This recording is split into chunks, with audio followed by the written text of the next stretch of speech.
Hello, good morning. And today's topic to be continue. Yesterday कुछ मैंने पढ़ाया था related to a direct, indirect and introduction related to what is a direct and direct, indirect. What is the difference between both the? I hope कि you understand very well what is the difference between इन दोनों में क्या difference होता है. And I repeat and to be note down. तो firstly जैसे हम direct को indirect में ले जाते हैं. डायरेक्ट को इनडायरेक्ट में ले जाते समय तो कुछ पॉइंट है जो हमें याद रहने चाहिए. फर्स्टली जब हम उसे चेंज करते हैं इनडायरेक्ट से डायरेक्ट में या डायरेक्ट से इनडायरेक्ट में किसमें करते हैं. तो फर्स्ट पॉइंट डायरेक्ट से इनडायरेक्ट में जाते समय कॉमा को हटा देते हैं, कॉमा नहीं लगाते. सेकंड इंक्लूड कॉमा को भी हटाते हैं. थर्ड कंजंक्शन वर्ड दैट लगाया जाता है. फोर्थ रिपोर्टिंग वर्ब कभी भी रिपोर्टिंग वर्ब का टेंस कभी भी चेंज नहीं किया जाता.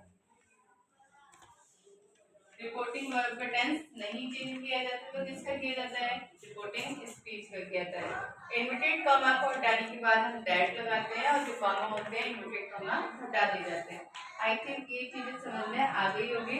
और रिपोर्टिंग स्पीच को हम according to a sense change करते हैं, अकॉर्डिंग टू अ सेंस और टेंस के अकॉर्डिंग चेंज करते हैं, यानी फीलिंग के अकॉर्डिंग चेंज करते हैं. ये है कल की जो मैंने आपने पढ़ाए थे उसके रिमाइंड पॉइंट कि हमें क्या क्या करना चाहिए. तो आपको पता है कि how can you identify this statement is related to a direct. तो हम उससे क्या करते हैं, यहाँ पे हमें कॉमा दिखाई देता है जैसे ही सेड दैट, ठीक है, और कॉमा और ब्रैकेट में इन्वर्टेड कॉमा और उसमें हमें स्पीच दिखाई देती है.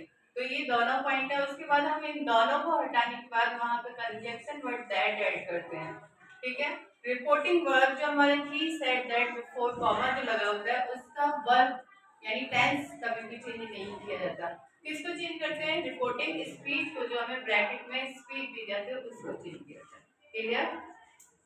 नेक्स्ट पॉइंट आज हम बात करेंगे टेंस के अकॉर्डिंग. टेंस के अकॉर्डिंग यानी कि जब हमारी रिपोर्टिंग वर्ब प्रेजेंट और फ्यूचर में होती है, प्रेजेंट और फ्यूचर में होती है तो रिपोर्टिंग स्पीच को चेंज नहीं किया जाता. तो कितने रह गए हमारे, ओनली पास्ट. तो चेंज कब करेंगे, पास्ट में. चेंज कब नहीं करेंगे, प्रेजेंट और फ्यूचर में होने पर. तो कुछ एग्जांपल, हमें चेंज कब नहीं करना, प्रेजेंट और फ्यूचर में होने पर. क्या होने पर, रिपोर्टिंग वर्ब. रिपोर्टिंग वर्ब किस में होने पर, रिपोर्टिंग वर्ब हमारी होती क्या है, कॉमन से पहली वाली जो स्टेटमेंट होती है. अगर वो हमारी प्रेजेंट में और फ्यूचर में होती है तो मैं और डिटेल में एक्सप्लेन करके बताता हूँ. जैसे किसी को कंफ्यूजन है कि मैम प्रेजेंट और फ्यूचर में ही कैसे करेंगे, तो प्रेजेंट के भी फोर पार्ट होते हैं, irregular, indefinite, continuous, perfect and perfect continuous, future, indefinite, continuous, perfect and perfect continuous. यानी इन चारों यानी प्रेजेंट के फोर पार्ट्स और फ्यूचर के फोर पार्ट्स में से कोई भी रिपोर्टिंग वर्ब में होता है तो पीछे वाली स्टेटमेंट को एज इट वैसा ही लिखा जाता है जैसे दिया होता है. जैसे मैंने बोला ही सेज टू मी,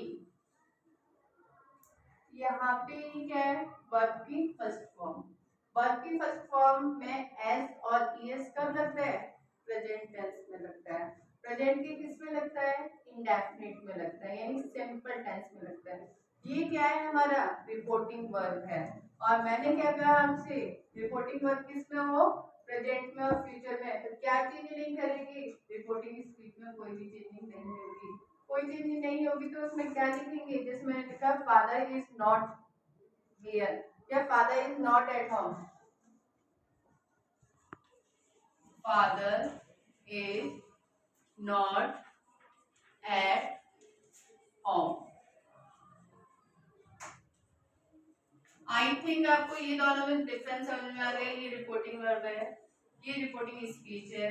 मैंने कल बात की थी रिपोर्टिंग स्पीच की, उसके सन के अकॉर्डिंग हमने सब्जेक्ट चेंज किए थे, ठीक है, सब्जेक्ट, ऑब्जेक्ट और नो चेंज. कल हमने रिपोर्टिंग स्पीच की बात की थी. आज हम बात किसकी कर रहे हैं, रिपोर्टिंग वर्ब की.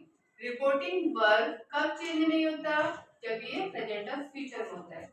तो अब ये हमारा स्टेटमेंट क्या कहती है, प्रेजेंट इंडेफिनिट टेंस है। How can you say that, because here we put a verb first form and verb की फर्स्ट फॉर्म में और एस और ईएस इसलिए लगा है, सब्जेक्ट हमारा सिंगुलर है। तो ये टेंस हमारा क्या हुआ, प्रेजेंट टेंस का हो गया।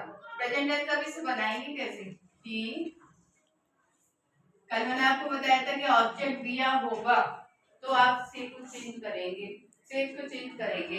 अगर ऑब्जेक्ट नहीं दिया होगा तो आप इससे चेंज नहीं करेंगे, ठीक है। तो इसको तो हम चेंज कर देंगे, किसमें करेंगे, कोई वर्ड था जिसको हम से को चेंज कर रहे थे, किसमें कर रहे थे बताओ मुझे, से को चेंज करेंगे या नहीं करेंगे।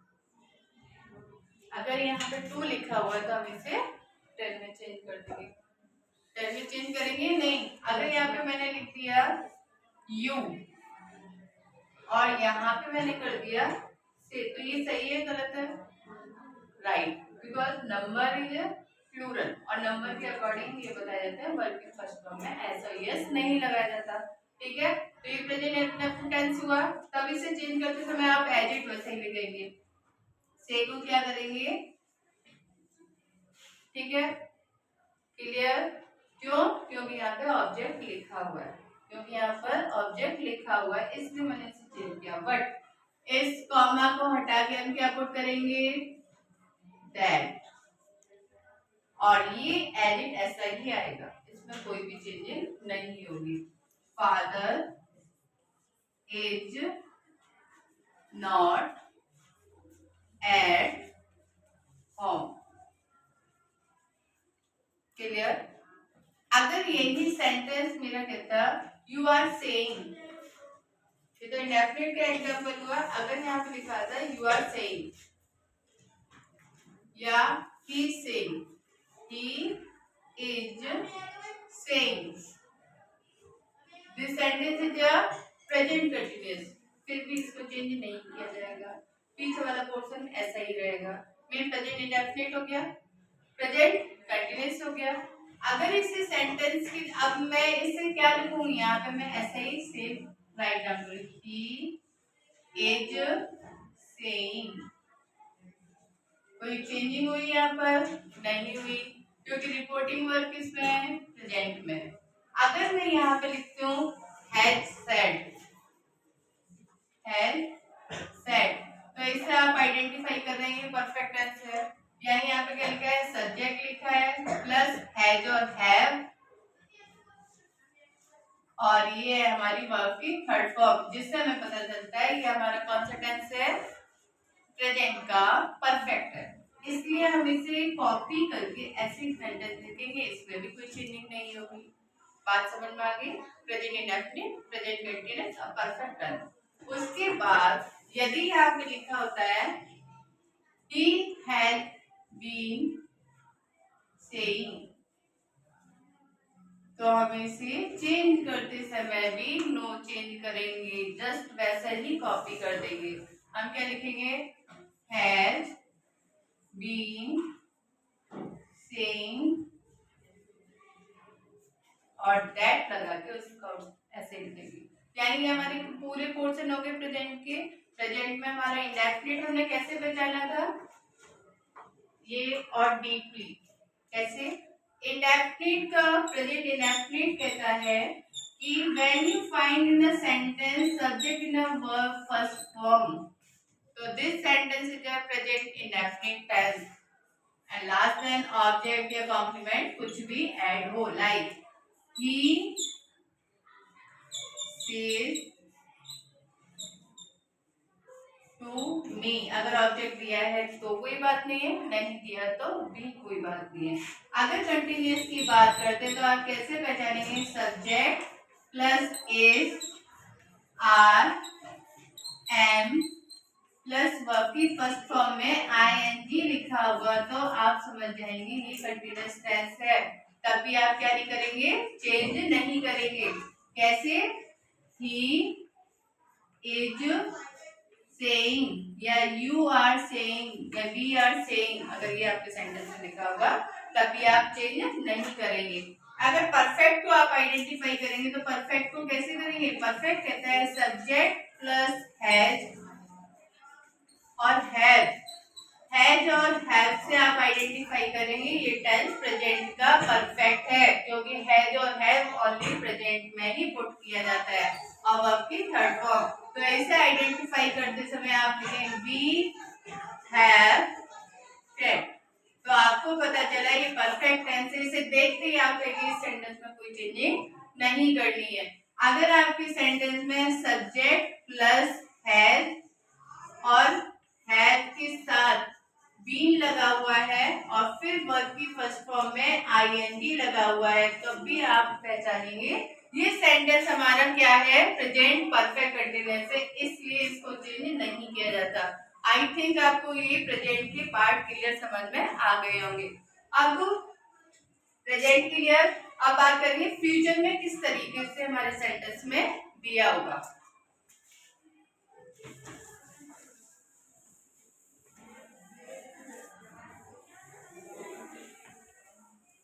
अगर फ्यूचर की बात करते हैं, फ्यूचर इंडेफिनिट,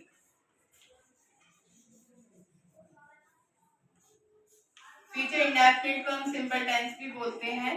अगर फ्यूचर इंडेफिनिट को पहचानने का मतलब यह है विल या शैल प्लस सेंटेंस हमारा वर्ब की फर्स्ट फॉर्म में दिया होता है। तो मीन हमारा सेंटेंस होना चाहिए ही विल सी या शी या we shall C.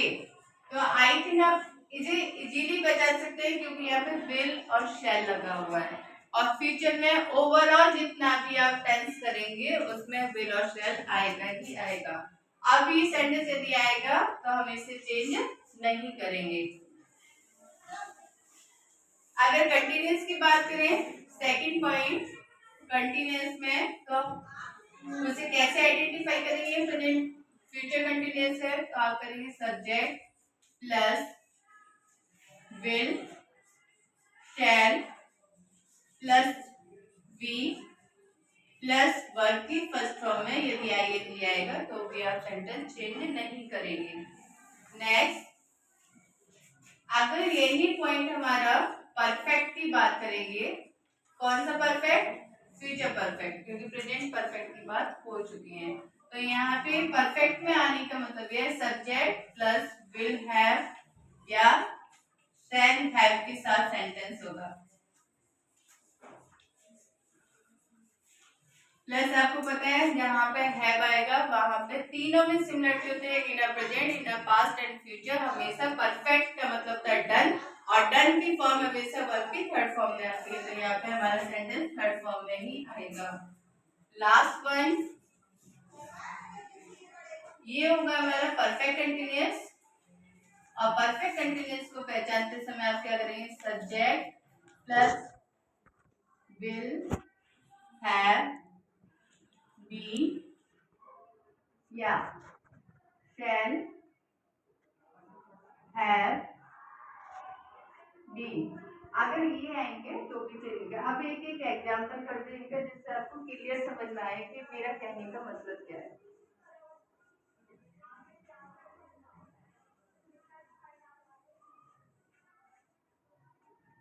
According to our first structure, he will say father is not at home। वो मुझसे कहेगा कि पापा घर में नहीं है, तो हम इसे क्या करेंगे, जस्ट कॉपी करें, he will say that, just copy, clear, just say वैसे ही लिखेंगे। उसी तरीके से अगर लिखना है he will be saying और कोई भी स्टेटमेंट आगे लिखी हुई है हमारी स्पीच में, उसे हम इन्वर्टेड कॉमा को हटा के दैट ऐड करेंगे और बाकी उस स्पीच को जस्ट कॉपी करेंगे। उसी तरीके से परफेक्ट या परफेक्ट कंटीन्यूअस में कोई भी स्टेटमेंट आपकी दी होगी उसमें चेंज नहीं किया जाएगा। आई होप कि आपको ये बात समझ में आ गई होगी कि रिपोर्टिंग वर्ब क्या रिपोर्टिंग वर्ब यदि प्रेजेंट में और फ्यूचर में दी जाएगी तो उसमें कोई भी चेंज नहीं होगा। इसमें चेंज नहीं होगा। बात समझ में आ गई सबके?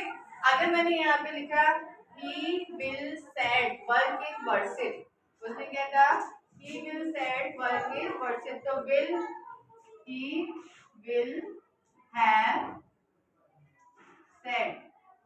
उसके बाद मैंने लिखा वर्ब इज वर्सेस, इसे आप चेंज करके बताएंगे कि इसमें किस तरीके से चेंज करेंगे, ठीक है, यानी कि किस तरीके से डायरेक्ट इनडायरेक्ट में चेंज होगा। तो हमें क्या याद रखना है कि प्रेजेंट में और फ्यूचर में रिपोर्टिंग वर्ब होने पर चेंज नहीं होगा। तो चेंज कब किया जाएगा, ये कल कंटिन्यू रखेंगे। Okay, done.